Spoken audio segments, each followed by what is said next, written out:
Joining us live is Jay Weatherill, Director of Thrive by 5. Appreciate you making the time, Jay. Thank you. With this inclusion by the Queensland Government, where are we at now in terms of access to free kindy across the country? Is it still a real hodgepodge of policies? It is, and it's great to see Queensland stepping up. They had been a bit behind the mark, but now with the $645 million commitment, we should see an additional 50,000 children who benefit from this, and in a big way as well. Some of the families will be up to $4,500 a year better off. Then that's just the pressure on families, the cost of living question. The really big payoff here is for children and ensuring that they are able to get those early learning opportunities, which means that by the time they go to school, they're actually in much better shape.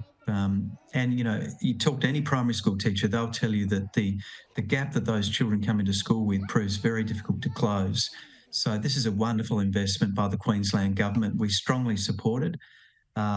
We'd like 2 years of free kindy, but that's our campaign across the nation. But so that's the next step. But this is a wonderful announcement by the Queensland Government.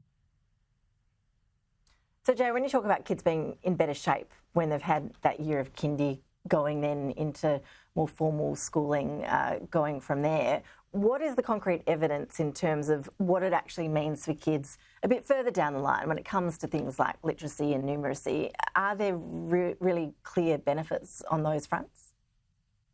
Yeah, there is. There's any number of reports that have been published that can describe and measure the effect of high quality early learning on the trajectory for both learning, but also health and well-being for children. So we know in those first 5 years of life, something like 1 million neural connections are made every second with high quality experiences.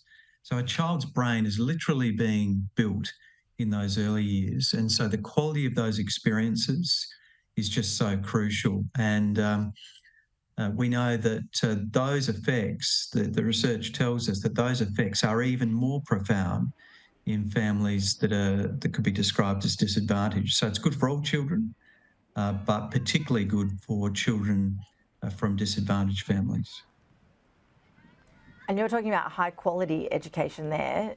Do we have the quality that we need to ensure those benefits? I mean, having more kids turning up at kindy is one thing, but do we have the qualified teachers to teach them? It's a really good question. Quality is essential. One of the advantages of the Australian system is that we when we pushed into childcare and preschool, we really very much emphasised quality. So we do have one of the better quality systems in the world. Unfortunately, it's just not very affordable or accessible. So the questions, we can't take our eye off the ball for quality. And indeed, one of the present pressures is workforce. So quality is intimately related to workforce. You can't get high quality outcomes if you've got massive turnover or shortages.